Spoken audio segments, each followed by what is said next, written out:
और चलिए आगे बढ़ते हैं, बात करते हैं मुस्कान की कहानी की। कातिल मुस्कान की कहानी में अब एक नया मोड़ आ गया है, जहां मेडिकल जांच में ये साफ हो गया है कि वो 1.5 महीने की प्रेग्नेंट हैं और अब इसे जेल में स्पेशल ट्रीटमेंट में रखा जाएगा। गर्भवती कैदियों को मिलने वाली तमाम सुविधाएं मुस्कान को मिलेंगी, लेकिन सवाल यह है कि बच्चा सौरभ का है या फिर साहिल का, और क्या इस केस में DNA जांच भी होगी, ये भी सवाल है।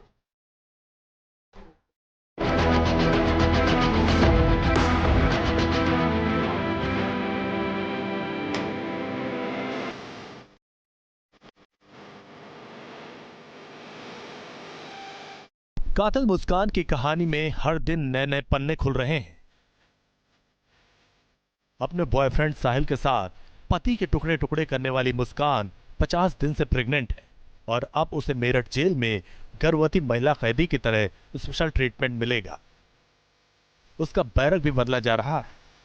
रूटीन मेडिकल चेकअप, गर्भवती महिला की तरह खाना और तमाम वो सुविधाएं मिलने वाली हैं जो जेल मैनुअल के तहत किसी भी गर्भवती कैदी को दी जाती है। मगर मुस्कान की कहानी में पेच फंस गया है कि बच्चा किसका है।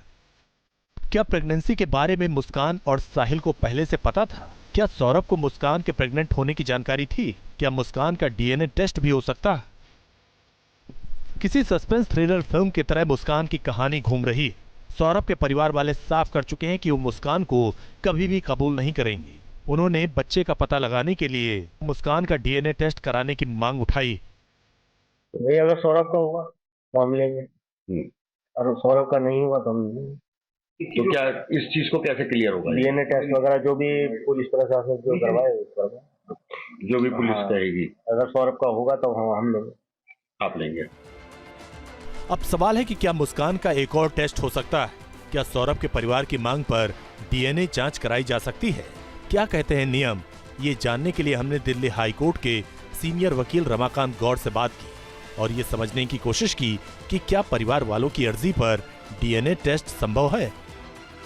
सौरभ के परिवार का इस संदर्भ में कोई बहुत बड़ा योगदान नहीं होगा। वो याचिका दायर कर सकते हैं, पर यहां एक मां किसका गर्भधारण करेगी और क्या वो DNA टेस्ट की अनुमति देगी और या नहीं देगी, ये एक बहुत महत्वपूर्ण विषय है जिस पर मुस्कान की हामी एक विशेष महत्व रखती है, क्योंकि ये एक फंडामेंटल राइट है किसी भी नागरिक का कि वो अपने संदर्भ में अपने शरीर का या किसी शरीर के अंग का परीक्षण के लिए किसी न्यायालय में हाँ भरे या ना भरे।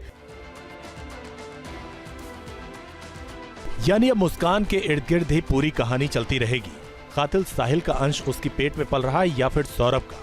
ये राज तभी सामने आ पाएगा जब मुस्कान खुद DNA टेस्ट के लिए तैयार होगी। उधर डॉक्टर कहते हैं कि DNA टेस्ट कराने की प्रक्रिया बहुत लंबी और जटिल होती है। महीनों तक रिपोर्ट का इंतजार करना पड़ता है।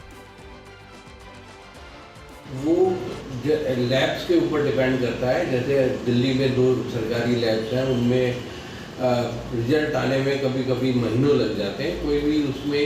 लेकिन कभी कभी अगर डिपेंड करता है केस टू केस, वेरी करता है। अगर कोई केस में हमें जल्दी चाहिए तो कभी कभी थोड़ा सा जल्दी पॉसिबल है, लेकिन आप ये मान के चल लीजिए कम से कम 1 महीना रिजल्ट आने में लग जाता है।